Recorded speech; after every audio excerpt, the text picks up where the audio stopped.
Pemirsa, mahasiswa PTIK Perguruan Tinggi Ilmu Komunikasi, Ilmu Kepolisian telah hadir dua perwira.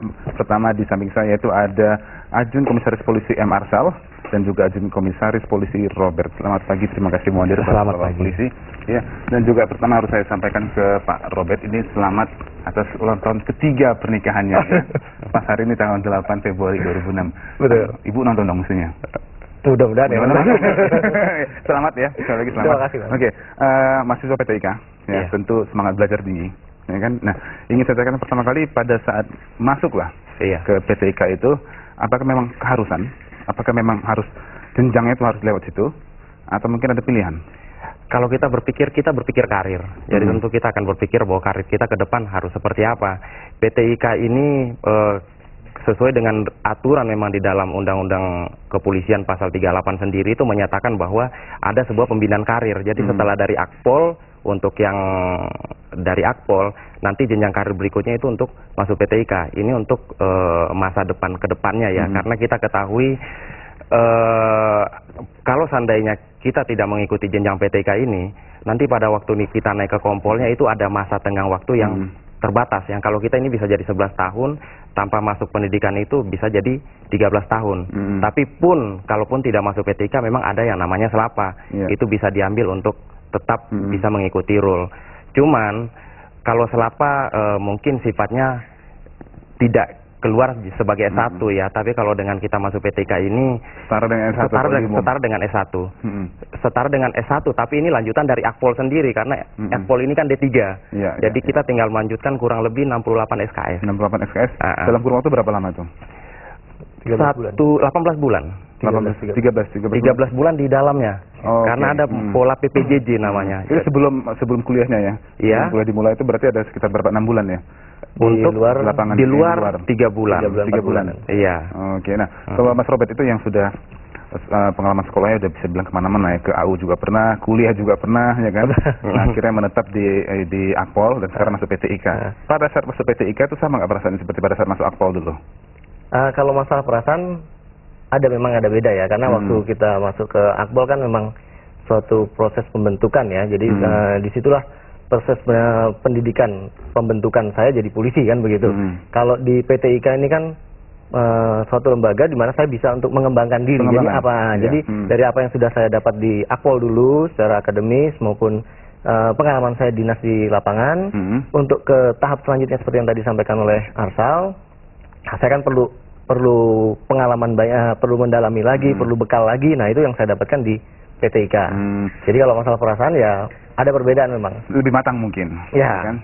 Nah, selama 7 tahun di lapangan dinas, ya kan? Sekitar 7 tahun lah kita bilang. Itu pada saat kita masuk Akpol, apakah memang bisa memilih jurusan? Kalau misalnya memang ada pilihan jurusan di situ, karena memang ada pengalaman yang selama dinas itu, atau bagaimana Mas Arsal? Untuk pemilihan jurusan di PTIK ini memang dibagi menjadi 2 jurusan ya, Bingkam dengan Gakum. Kecenderungan namanya Bingkam berarti dia lebih bersifat pembinaan keamanan. Jadi kecenderungan adalah yang dari lalu lintas, kemudian yang dari Brimob, kemudian fungsi-fungsi staff.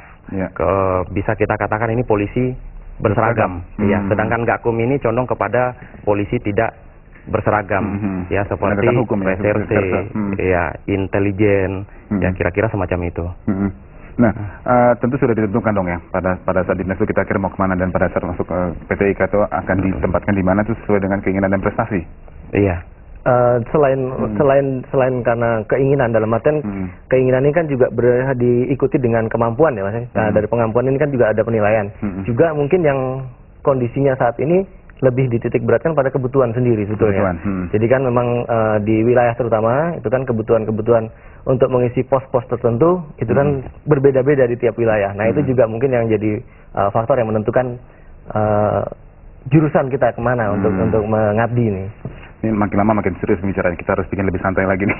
Kan bangga nggak sih jadi mahasiswa PTIK? Kan ya, alhamdulillah bangga. Mahasiswa PTIK sulit kan, masuknya juga susah. Ya. Bangga nggak kalau misalnya dibandingkan dengan polisi-polisi lain, atau mungkin dibandingkan junior dong? Ya kan, kalau kita ngeliat ke bawah itu yang mungkin yang masih di lapangan setelah lulusan Akpol tuh gimana rasanya kalau mereka ngeliat mesti pakaian dinas, pakaian? Ya, tentu ada kebanggaan ya, karena kalau kita melihat dari pola-pola sebelumnya bahwa tidak semua polisi ataupun alumni yang dari AKB itu bisa masuk PTIK. Tapi ke depan ini program dari pimpinan mungkin juga bertambah bagus karena PTIK atau sekolah ini bukan untuk mencari jabatan sekarang ini. Jadi memang digunakan untuk supaya polisi ini profesional dan pintar. Jadi ke depannya nanti ini seluruh alumni Akpol itu bisa masuk PTIK secara simultan. Makanya sementara ini mungkin dalam 1 tahun 3 sampai 4 kali penerimaan.